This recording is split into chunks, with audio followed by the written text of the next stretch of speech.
April 2 ಗುರುವಾರ ಅತ್ಯಂತ ಶಕ್ತಿಶಾಲಿ ಚೈತ್ರ ಮಾಸದ ಹುಣ್ಣಿಮೆಯನ್ನು ಆಚರಿಸಲಾಗುತ್ತಿದ್ದು, ಹುಣ್ಣಿಮೆ ತಿಥಿಯು ವಿಷ್ಣು ಸಮೇತ ಲಕ್ಷ್ಮೀದೇವಿಯ ಆರಾಧನೆಗೆ ಸಮರ್ಪಿತವಾಗಿದೆ. ಪ್ರತಿ ತಿಂಗಳ ಹುಣ್ಣಿಮೆಗೂ ತನ್ನದೇ ಆದ ಪ್ರಾಮುಖ್ಯತೆ ಇದೆ. ಅದರಲ್ಲೂ ಚೈತ್ರ ಮಾಸದ ಹುಣ್ಣಿಮೆಯು ವಿಶೇಷ ಫಲದಾಯಿಯಾಗಿದೆ.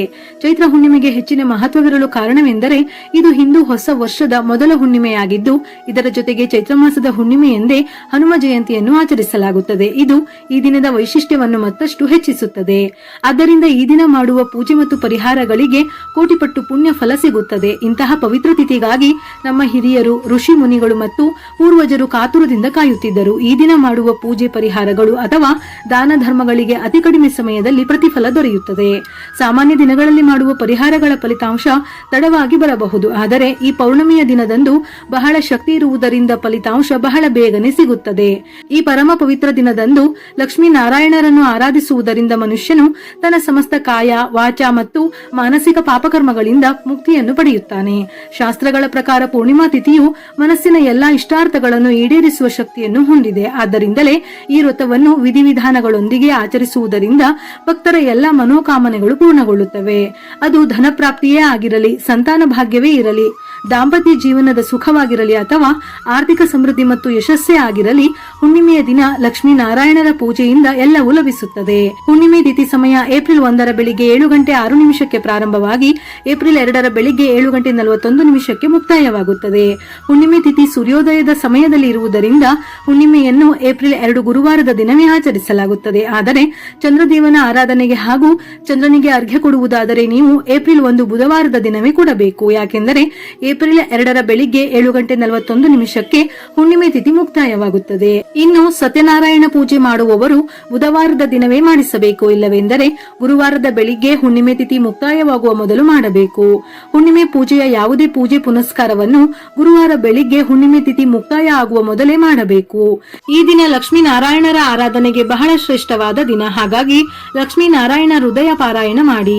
ಸಾಮಾನ್ಯವಾಗಿ ಗುರುವಾರ ಮತ್ತು ಶುಕ್ರವಾರ ಈ ಪಾರಾಯಣ ಮಾಡಿದರೆ ಬಹಳ ಶ್ರೇಷ್ಠ. ಅದರಲ್ಲೂ ಹುಣ್ಣಿಮೆ ಗುರುವಾರದ ದಿನವೇ ಬಂದಿರುವುದರಿಂದ ಈ ದಿನ ಈ ಪಾರಾಯಣ ಮಾಡಿದರೆ ಅದೆಂತದ್ದೇ ಸಮಸ್ಯೆ ಇದ್ದರೂ ಲಕ್ಷ್ಮೀ ನಾರಾಯಣರ ಅನುಗ್ರಹದಿಂದ ನಿವಾರಣೆ ಆಗುತ್ತದೆ. ಈ ಪಾರಾಯಣ ಮಾಡುವ ಮೊದಲು ಸ್ನಾನ ಮಾಡಿ ಶುದ್ಧರಾಗಿ ದೇವರ ಮನೆಯಲ್ಲಿ 1 ಲೋಟದಲ್ಲಿ ನೀರು ಮತ್ತು ನೈವೇದ್ಯಕ್ಕೆ ಬಾಳೆಹಣ್ಣು ಅಥವಾ ಡ್ರೈ ಫ್ರೂಟ್ಸ್ ಏನಾದರೂ ಇಟ್ಟು ಸಂಕಲ್ಪ ಮಾಡಿ. ಅಂದರೆ ನಿಮ್ಮ ಮನಸ್ಸಿನಲ್ಲಿರುವ ಕೋರಿಕೆಯನ್ನು ಪ್ರಾರ್ಥಿಸಿ ಪಾರಾಯಣ ಪ್ರಾರಂಭ ಮಾಡಿ. ಮಧ್ಯದಲ್ಲಿ ಮಾತಾಡಬಾರದು. ಓದಿದ ಮೇಲೆ ಪುಸ್ತಕದಲ್ಲಿರುವ ಲಕ್ಷ್ಮೀ ನಾರಾಯಣರ ಫೋಟೋಕ್ಕೆ ಅರಿಶಿನ, ಕುಂಕುಮ, ಹೂವು ಇಟ್ಟು ಪುಸ್ತಕಕ್ಕೆ ತುಪ್ಪದ ದೀಪದಿಂದ ಆರತಿ ಎತ್ತಿ ನಂತರ ಆ ಅರಿಶಿನ ಕುಂಕುಮವನ್ನು ನೀವು ಹಚ್ಚಿಕೊಳ್ಳಬೇಕು. ಹೂವನ್ನು ಪ್ರಸಾದವಾಗಿ ತೆಗೆದುಕೊಂಡು ಆಗಲೇ ಇಟ್ಟಿರುವ ನೀರನ್ನು ಮನೆಯಲ್ಲಿರುವ ಪ್ರತಿಯೊಬ್ಬರೂ ಸೇವಿಸಬೇಕು. ಇದರಿಂದ ನಿಮ್ಮ ಮನಸ್ಸಿನಲ್ಲಿರುವ ಪ್ರತಿಯೊಂದು ಕೋರಿಕೆಗಳು ಈಡೇರುತ್ತದೆ. ಅದು ಉದ್ಯೋಗ, ವೈವಾಹಿಕ ಜೀವನ, ಸಂತಾನ, ಸಂಪತ್ತು ವೃದ್ಧಿಯಾಗಲು, ಸಾಲಬಾಧೆ, ಹೀಗೆ ಯಾವುದೇ ಸಮಸ್ಯೆ ಇದ್ದರೂ ಪ್ರತಿ ಗುರುವಾರ, ಶುಕ್ರವಾರ, ಏಕಾದಶಿ ಹಾಗೂ ಹುಣ್ಣಿಮೆ ಸಮಯದಲ್ಲಿ ಮಾಡಿದರೆ ಬಹಳ ಒಳ್ಳೆಯದು. ಹಾಗೆಯೇ ಹುಣ್ಣಿಮೆ ದಿನ ಕೆಲವು ತಪ್ಪುಗಳನ್ನು ಅಪ್ಪಿತಪ್ಪಿಯೂ ಮಾಡಬಾರದು. ಈ ದಿನ ಉಗುರು ಕತ್ತರಿಸುವುದು ಅಥವಾ ಉಗುರನ್ನು ಬಾಯಿಯಿಂದ ಕಚ್ಚಿ ತೆಗೆಯುವಂತಹ ಕೆಲಸಗಳನ್ನು ಮಾಡಬೇಡಿ. ಹಾಗೆಯೇ ತಲೆಗೆ ಎಣ್ಣೆ ಹಚ್ಚಿಕೊಳ್ಳಬಾರದು. ಕೂದಲನ್ನು ಹರಡಿಕೊಂಡು ಇರಬಾರದು. ತಪ್ಪದೆ ಹುಣ್ಣಿಮೆಯ ದಿನ ತಲೆ ಸ್ನಾನ ಮಾಡಲೇಬೇಕು. ಯಾವುದೇ ಕಾರಣಕ್ಕೂ ಕಪ್ಪು ಬಣ್ಣದ ಬಟ್ಟೆಗಳನ್ನು ಧರಿಸಬೇಡಿ. ಹಾಗೆ ಮಾಡುವುದರಿಂದ ನಷ್ಟ ಮತ್ತು ನಿಂದನೆಗೆ ಗುರಿಯಾಗುವ ಅಪಾಯವಿರುತ್ತದೆ. ಕಪ್ಪು ಬಣ್ಣದ ಬದಲು ಕೆಂಪು ಅಥವಾ ಹಳದಿ ಬಣ್ಣದ ವಸ್ತ್ರಗಳನ್ನು ಧರಿಸಿ. ಈ ದಿನ ಮೊಟ್ಟೆ ಸೇರಿದಂತೆ ಯಾವುದೇ ಮಾಂಸಾಹಾರವನ್ನು ಮನೆಯಲ್ಲಿ ಬೇಯಿಸುವುದು ಅಥವಾ ಹೊರಗಡೆ ಹೋಟೆಲ್ಗಳಲ್ಲಿ ತಿನ್ನುವುದು ಮಾಡಬಾರದು. ಅಲ್ಲದೆ ಮನೆಯಲ್ಲಿ ಕಿರಿಚಾಡುವುದು, ಕೋಪಗೊಳ್ಳುವುದು ಅಥವಾ ಅಳುವುದು ಮಾಡಿದರೆ ಆ ಮನೆಯನ್ನು ದಾರಿದ್ರ್ಯ ಆವರಿಸುತ್ತದೆ. ಮನೆ ಒರೆಸುವ ನೀರಿಗೆ ಕಲ್ಲು ಉಪ್ಪನ್ನು ಸೇರಿಸಿ ಮನೆ ಒರೆಸಬೇಕು. ಇದರಿಂದ ದೃಷ್ಟಿದೋಷ, ನಕಾರಾತ್ಮಕ ಶಕ್ತಿ ಮತ್ತು ದುಷ್ಟಶಕ್ತಿಗಳು ಕೊಳೆಯ ರೂಪದಲ್ಲಿ ಹೊರಹೋಗುತ್ತವೆ. ಕ್ರಿಮಿಗಳು ನಾಶವಾಗಿ ಆರೋಗ್ಯ ವೃದ್ಧಿಸುತ್ತದೆ. ಹಾಗೆಯೇ ಮನೆಯಲ್ಲಿ ಅರಿಶಿನದ ನೀರನ್ನು ಪ್ರೋಕ್ಷಣೆ ಮಾಡಿ. ಅರಿಶಿನವು ನೈಸರ್ಗಿಕ ಆಂಟಿಬಯೋಟಿಕ್ ಆಗಿರುವುದರಿಂದ ಮನೆ ಶುದ್ಧವಾಗುತ್ತದೆ. ಬೆಳಿಗ್ಗೆ ಅಥವಾ ಸಾಯಂಕಾಲದ ಸಂಧ್ಯಾ ಸಮಯದಲ್ಲಿ ಧೂಪ ಹಾಕುವುದರಿಂದ ದುಷ್ಟಶಕ್ತಿಗಳು ಹೊಗೆಯ ರೂಪದಲ್ಲಿ ಹೊರಹೋಗುತ್ತವೆ. ಇಂದು ಹೊಸ್ತಿಲನ್ನು ಶುದ್ಧ ಮಾಡಿ ನೀರಿಗೆ ಸ್ವಲ್ಪ ಹಾಲು ಮತ್ತು ಅರಿಶಿನವನ್ನು ಸೇರಿಸಿ ಆ ಲೇಪನವನ್ನು ಹೊಸ್ತಿಲಿಗೆ ಹಚ್ಚಿ ನಂತರ ರಂಗೋಲಿ ಹಾಕಿದರೆ ಶ್ರೇಷ್ಠ. ಹೊಸ್ತಿಲನ್ನು ಲಕ್ಷ್ಮೀ ಸ್ವರೂಪವೆಂದು ಭಾವಿಸುವುದರಿಂದ ಹೀಗೆ ಮಾಡುವುದರಿಂದ ದಾರಿದ್ರ್ಯ ಲಕ್ಷ್ಮಿ ಹೊರಹೋಗಿ ಮಹಾಲಕ್ಷ್ಮಿ ಮನೆಗೆ ಬರುತ್ತಾಳೆ. ಈ ದಿನ ಮನೆಯ ಮುಖ್ಯದ್ವಾರಕ್ಕೆ ಬೂದುಗುಂಬಳಕಾಯಿಯನ್ನು ಕಟ್ಟುವುದು ಬಹಳ ಒಳ್ಳೆಯದು. ಇದು ನರದೃಷ್ಟಿಯನ್ನು ಹೋಗಲಾಡಿಸಿ ಮನೆಯಲ್ಲಿ ಧನಾತ್ಮಕತೆ ಹೆಚ್ಚಿಸುತ್ತದೆ. ಇನ್ನು ಹುಣ್ಣಿಮೆಯ ದಿನ ತಾಯಿ ಲಕ್ಷ್ಮಿಯ ಅನುಗ್ರಹಕ್ಕೆ ಮನೆಗೆ ಕೆಲವೊಂದು ವಸ್ತು ಖರೀದಿ ಮಾಡುವುದರಿಂದ ಸಂಪತ್ತು ವೃದ್ಧಿಯಾಗುತ್ತದೆ. ತಾಯಿ ಲಕ್ಷ್ಮಿ ಸ್ಥಿರವಾಗಿ ನೆಲೆಸುತ್ತಾಳೆ.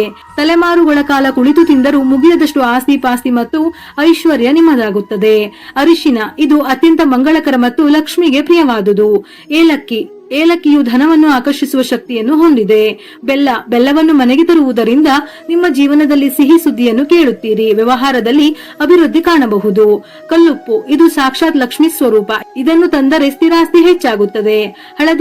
ಹಳದಿ ಬಣ್ಣದ ಕವಡೆಗಳನ್ನು ದೇವರ ಮನೆಯಲ್ಲಿಟ್ಟರೆ ಲಕ್ಷ್ಮಿಯು ನಿಮ್ಮ ಮನೆಯನ್ನು ಹುಡುಕಿಕೊಂಡು ಬರುತ್ತಾಳೆ.